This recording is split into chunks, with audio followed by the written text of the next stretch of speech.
Kumusta na mga DDS? Sabik na sabik pa kayo sa legacy ni Tatay Diggs? Tara, balikan natin based on public records ang ilang proyektong hanggang ngayon ay problema pa rin. Naalala niyo ba yung Ungka 2 flyover sa Pavia, Iloilo City? Halos 680 million ang ginastos noong Duterte administration. Pero hanggang ngayon, hindi pa lubusan madaanan dahil sa structural issue. Imbes na mapabilis ang biyahe, aksidente at perwisyo ang idinudulot. Pakinabang, yan ang reklamo ng mga motorista sa isang flyover sa Iloilo City na ginastusan ng higit kalahating bilyong piso. Nasa frontline ng balita niya, si Gio Robles. 8 buwan nang nakatiwangwang itong Ungka flyover sa Iloilo City. Sa unang tingin, parang wala namang problema. Pero hindi yan pinadaraanan sa mga sasakyan dahil palpak daw ang pagkakagawa.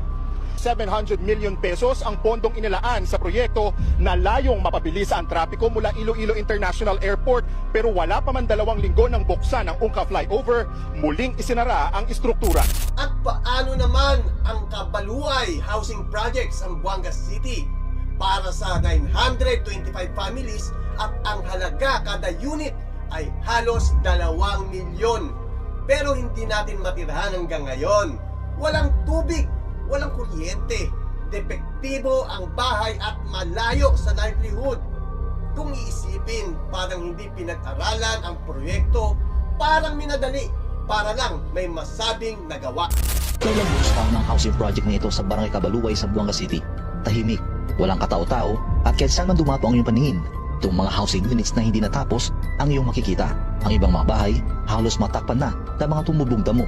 Halos 1 dekada nang nakatiwangwang ang mga housing units dito sa Barangay Kabaluay. Kaya naman, ang ilan sa mga bahay dito ay unti-unti nang nasisira. At meron naman ay hindi talaga natapos, tulad ng bahay na ito. Kung ito ang tinatawag na Duterte Legacy, bakit walang DDS na proud mag-claim nito? Ayaw ba ninyong mapahiya ang iniidolo nyo? Tanong lang naman yan. Ang usapan dito ay facts, public records, at nangyaring problema.